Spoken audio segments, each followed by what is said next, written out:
Yo, what's good with you, interweb? Your man Q, the Geek, back again. And March. Damn. There's been more than a few games that's dropped in March, especially for those RPGeeeeeeeeeeeeeees. There's so many games that's out right now, not to mention the Square Enix Steam sale that they just had, which, of course, I decided to pick something up. I mean, how can you resist Final Fantasy 12 for $20? It's a whole new experience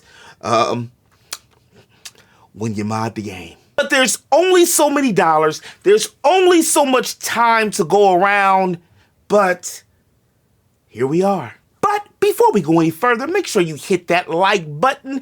It really helps out the channel a lot. And if you're new, don't forget to subscribe. We make geekly content here on the channel all the time.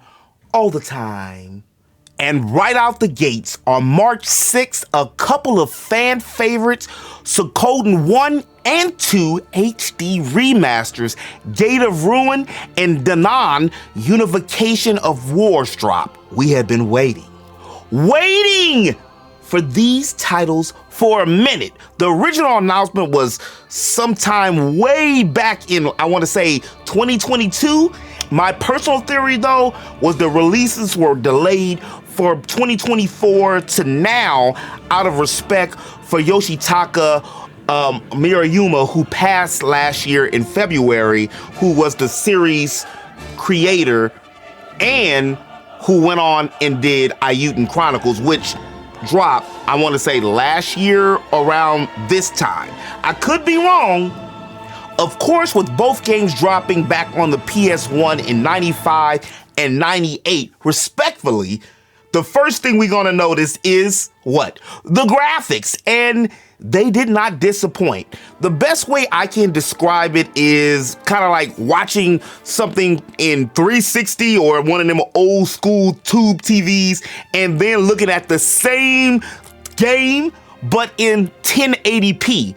While many of the character models don't look too much different, the colors are way more vibrant and the profile pictures are a lot more defined and fleshed out, giving it that more anime-ish type feel.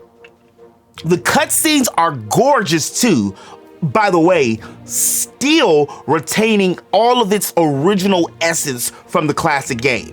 One of Suikoden's claims to fame has always been its characters, with both titles allowing you to recruit over 100 different party members, with each with their own attitudes, quirks, unique skills, and abilities. You, the player, control a Scarlet Moon Empire General's son who is destined to seek out the 108, or aka 100 Stars of Destiny, in order to revolt against the corrupt sovereign state and bring peace to a war-torn land. Suikoden 2 takes place 3 years after the original story and centers around the invasion of the city-states of Joustin by the Kingdom of Highland. You, the player, control a silent protagonist who is the adopted son of Jinkaka, a hero who saved the city-states of Joustin in the war against Highland like years ago. You and your best friend Joey each gain one half of the ruin of the beginning, which is one of the 27 true ruins in the whole Suikoden world, and of course become caught up in, let's say, political drama. Besides the characters, the Suikoden series is known for its unique blend of turn-based battle system, with characters being able to do up to 2 to 6-man team-ups. And my favorite aspect of the game, well, one of my favorite aspects of the game, besides, all these damn characters, the war or the infantry system, which is a paper, rock, scissors type mechanic that utilizes the infantry, archers, and mages. Each of the three have their own subunits, which are attributed to one of the 108 that you recruit to turn the tides of battle in your favor. Not only are the battles a lot of fun, especially if you're like me and you like strategy, but it also gives you incentives to want to recruit all of the 100 plus heroes. I highly suggest, especially if you haven't played either one of them, that you play the first game and then allow that save to carry over to part 2. As expected with any remaster, the HD remasters of both Suikoden 1 and 2 have way better and clearer audio. Although the soundtrack wasn't reorchestrated, which, I mean, makes sense because for a PS1 game, both titles already had some really nice music. The game dropped everywhere on March 6th for PS5, PS4, both boxes, Switch, and PC for only $49.99 USD, which ain't bad. Not bad at all. As expensive as these games have gotten lately. You know, Nintendo's going to do what Nintendo do, and that's Nintendo. But after such a long wait, we finally got it. And damn, does it look good. The only bad thing about it is, well, besides the character creator, which is still Boo Boo Butter. If you, oh my God. Monolith Soft, I love you. You're one of my favorite companies. But if you could have please, 10 years, a decade hiatus from the game. You mean you couldn't have just made it where I was able to have a black character look in his 20s? How dare I have to make a Don Shield black character? Now, the waifus for the sisters, that's a different story. Other than the character creator and the fact that now my Wii U is completely a brick, the graphics are A1 saucy. And the character models, I don't remember Elma being thick. There was a side view of her and I was like, wait a minute. That's where all the creator character time went, is into Alma. The world, the scales, and how the lighting and the smoothness of the actual game, the fidelity, the graphic fidelity, Geek's kiss. Amazing. As far as stories and character, well, Xenoblade Chronicles X is one of those games that's within the Xenoblade universe, but not in the Xenoblade universe, taking place in New Los Angeles, my home city.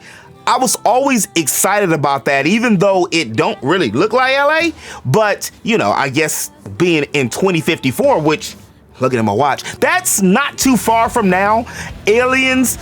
Two alien factions are warring and caught Earth up in the struggle. Fast forward, humans have now been forced to reside on this desolate planet. Just in Xenoblade fashion, much of the game is going out and exploring this new terrain. Again, there's a silent protagonist, but when it comes to the gameplay, Xenoblade has been doing this a lot with some of the old titles like the original Xenoblade Definitive Edition, as well as this X version. And what I mean is they're making everything more mainline to fit and focus way more on the breaks, the topples, and the, what is the other one? Break, topple, toss. I think it's break, topple, toss. That is one of the main functions or features that has been a little bit altered from the other ones, which I get and I like because, you know, if you've played 2, 3, Torna, or the Definitive Edition, it all coincides and aligns with that same type of patented Xenoblade combat, where the gameplay really shines, other than the exploration, which is Xenoblade's claim to fame, is the scales. And we haven't seen this type of beauty when it comes to actually flying mechs inside of a freaking RPG since, well, the original Xenoblade Chronicles 1, unless you guys can, remember and tell me a game that allowed you to do and leap high bounds like you're Superman in a mech. They look amazing, and it gives a whole new aspect to the game with the ability to jump into the mechs, as well as the fact that you can customize? You can customize each and every one of your character's scales. So that adds a new dimension. I've said it before, and I'll say it again. If we ever get a Xenogears remake, please, mine a little soft. Square Enix, because I know you still holding the IP along with Chrono Trigger. Can we make it look like this? Can you imagine? The game also boasts a few new reorchestrated sounds and music, which sounds pretty damn good, if you ask me. Xenoblade Chronicles X dropped on March 20th for $59.99 USD plus tax, of course, for Nintendo Switch only. After all the controversy, after all the buzz, Assassin's Creed Shadows is here. As a matter of fact, it dropped on March 20th, the same day that Xenoblade Chronicles X dropped. Like, damn, do any of y'all companies know when you're dropping? The game was originally supposed to release sometime last year, and then it was supposed to release in February, which was on Black History Month. Convenient? You bet it was.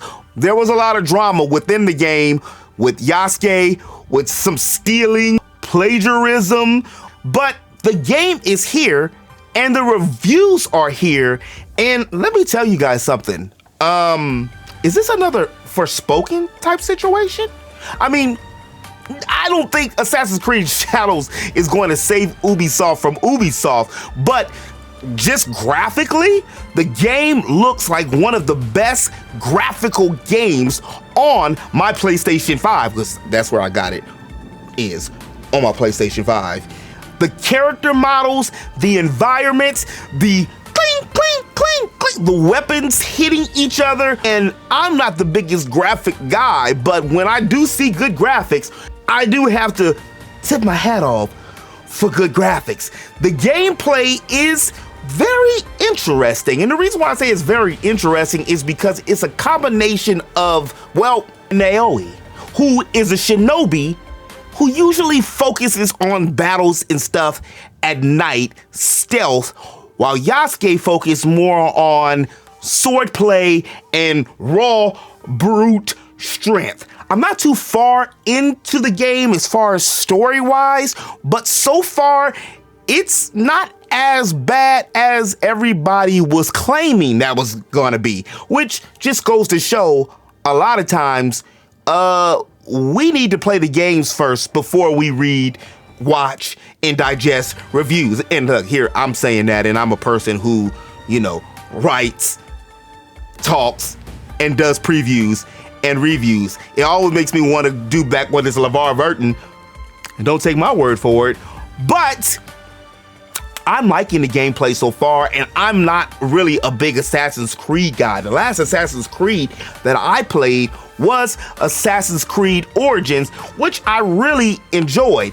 I have been wanting to go back and play Black Flag, but I've been hearing a lot of stuff when it comes to all these boat rides. As far as the sound, I mean, for me, nothing jumps out like a Metaphor or Final Fantasy VII Rebirth or even a Stellar Blade tracks, but the music is good and the sound is good for what it is. In my opinion, it fits very well with the world and it fits very well with the aesthetic of the game in all of its environments.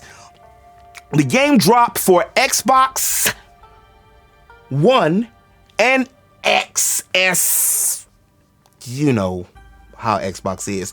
PlayStation 5 and on PC for $69.99. And on March 21st, Atelier, I always have a problem with saying Atelier Yumia, The Alchemist of Memories and Envision Land, dropped for PlayStation 4, 5, both the boxes, Switch, and for PC. The game looks great, and I mean, it's not just focused on,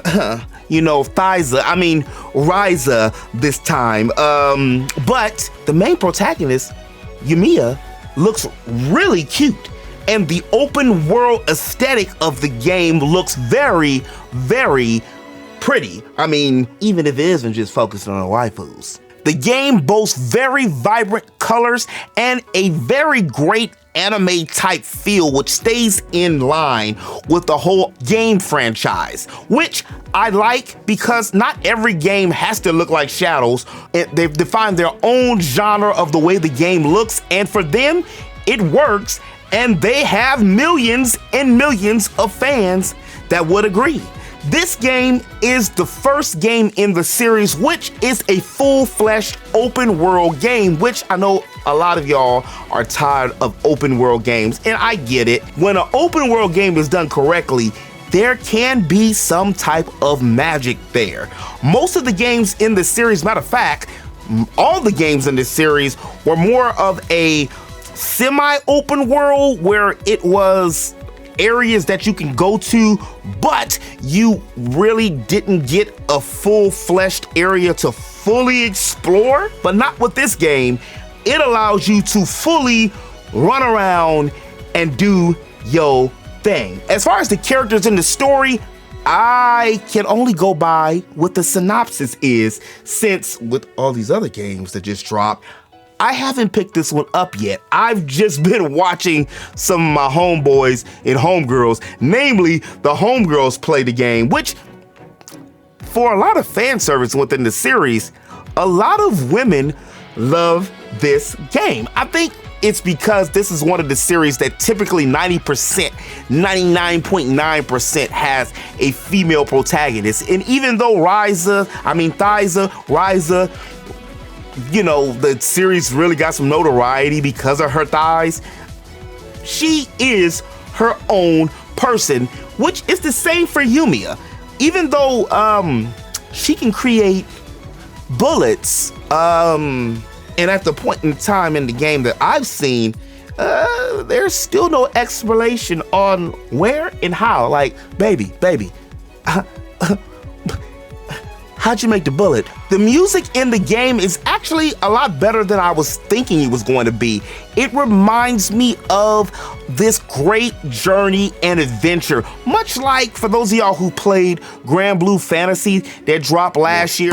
But it has that type of sound. Synthesis, simple synthesis, and a real-time battle combat system, also with 3 front guards, not to mention a building system, camps, and a whole bunch of quests. If you're new to the franchise like myself, this is definitely an entry for you to jump into.